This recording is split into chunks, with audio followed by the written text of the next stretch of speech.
92% of clinicians just told a global health survey that AI alone isn't safe. The other 8% are wrong. WTF happened in AI for allied health this week? Half your staff might already be using AI on patient data right now, without your permission.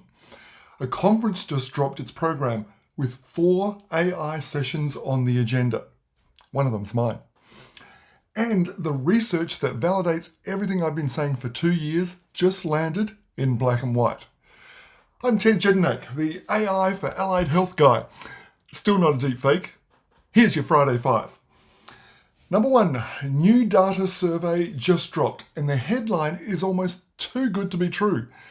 92% of doctors and 90% of nurses say it's very important or somewhat important for AI clinical tools to be validated by the human expert in the loop. More than half believe AI tools should be built by a trusted medical resource, not a tech company. Let me say that again. 92% of clinicians globally are saying AI alone isn't enough. You need human intelligence wrapped around it. That's the entire premise of the Clinical Intelligence Program. AI plus human intelligence equals clinical intelligence. I didn't invent that logic. Your peers just confirmed it in a global survey. I've been saying this for 2 years. Apparently, I just needed 92% of the global clinical workforce to back me up. Better late than never. What's your move? If you've been sitting on the fence about the Clinical Intelligence Program, this is the data that tells you why the fence is the wrong place to be. Number 2, here's the stat that should make every allied health clinic owner uncomfortable. The Philips Future Health Index 2026 consists of 2,000 clinicians across 10 countries, found that 56% of clinicians are already using personal AI tools when their workplace doesn't provide proper solutions. That's more than half. They're using ChatGPT on clinical conversations, on patient notes, right now, possibly while you're watching this video. 56% without your knowledge, without consent disclosure, without any governance framework. Here's why that matters beyond, it's a bit dodgy.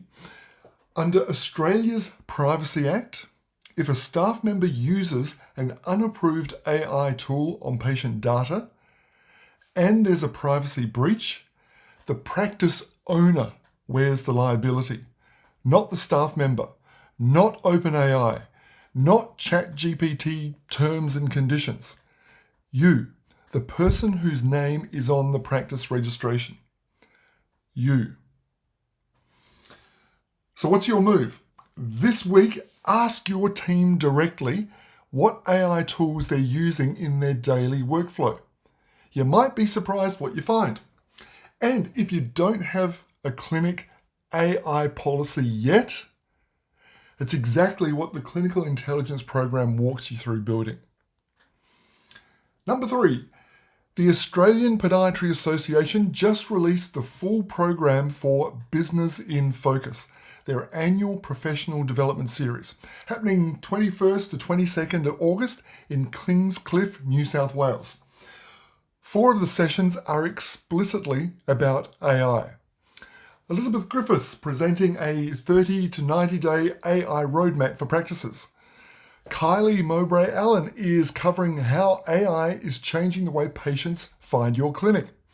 Peter Flynn is mapping the client journey with AI.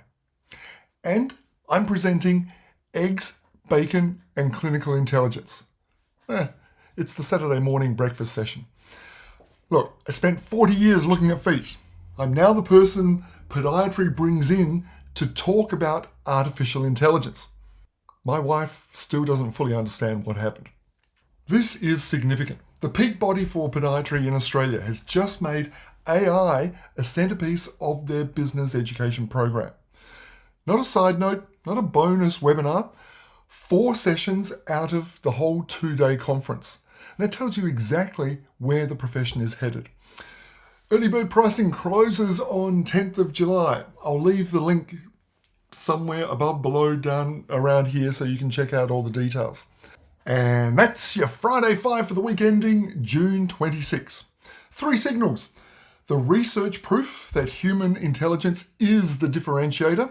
The compliance time bomb sitting in your team's phones right now. And a conference where your profession is finally putting AI front and center. Grab the PDF bulletin, all the details, sources, and action steps.